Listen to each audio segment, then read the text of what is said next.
Maiba naman tayo sa reseping sautanghon. So, gagawin nating salad to. Napakasarap at napakadaling gawin. Tara, umpisahan na natin. Nag-grill tayo ng pork belly dito. So, nasa inyo na rin po. Pwede din teriyaki chicken or barbecue chicken.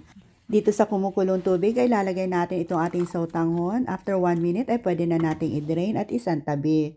At para naman sa ating napakasarap na dressing ay paghalo-haloin lang po itong ating mga sangkap, tubig, fish sauce, rice wine vinegar, or cane vinegar. So naglagay din tayo ng sugar at saka isang lime or lemon.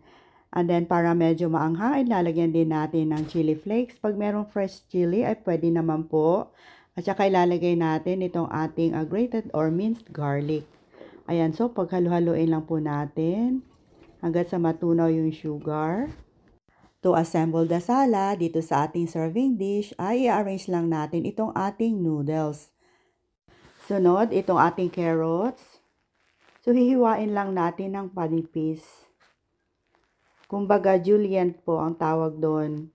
At saka itong ating cucumber. Mas madaming gulay, mas masarap. At saka nilagyan din natin ng red onion. So, hiwain lang natin ng panipis. Masarap itong ganitong onion na to, yung red, manamis-namis.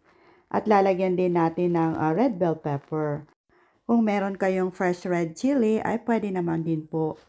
Naglagay din tayo ng chopped spring onions. At saka ilalagay na natin itong ating nai-grilled na pork. Dagdag freshness, so naglagay din tayo ng coriander at saka mint leaves. Pwede din kayong maglagay ng ibang herbs tulad ng cilantro or yung basil.